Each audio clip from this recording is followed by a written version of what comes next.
Only on ABC 15 tonight, Valley firefighters going beyond the call of duty. It all began with a call for service that led to this extraordinary moment. Ladder 191 responded to a call for a lift assist with a resident that lived nearby. We arrived on scene and we found a grandmotherly aged woman who was kind of tangled up at the base of her stairs outside of her house.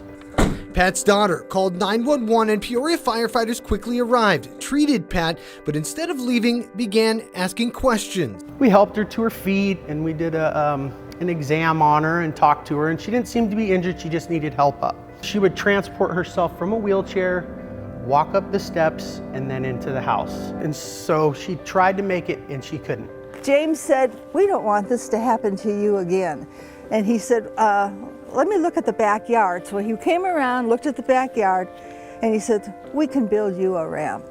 Isn't that sweet? And she told me that she had looked into it and it was very expensive. I took it from there. I said, "I think we can help you." The fire chief has empowered us to do the right thing, to take the opportunity to help the people that need the most help when we can.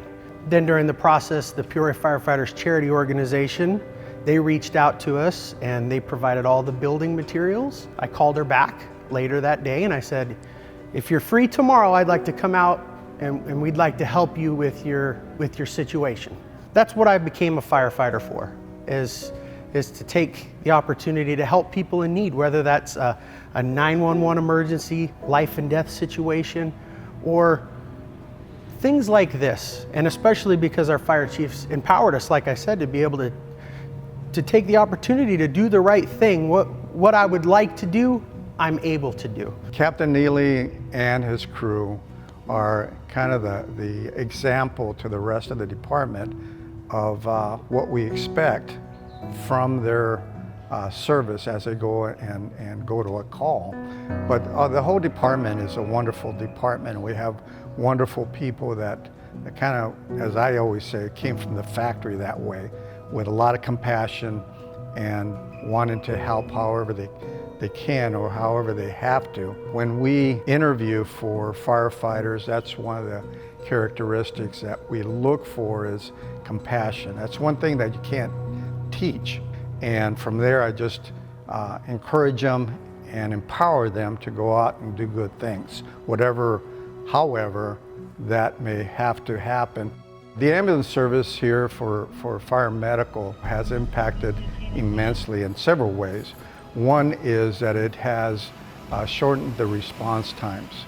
So as our fire stations are strategically placed around the city to reduce response times, is every second counts when you're talking about saving a life. And so along with that now is the ambulance, and we reduce the amount of time to get an ambulance to the scene.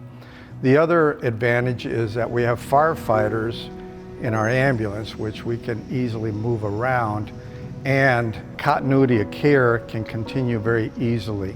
We truly care about our communities, and we have a lot of support and a lot of help, and we're able to do a lot of good things, and I think it makes everyone feel good.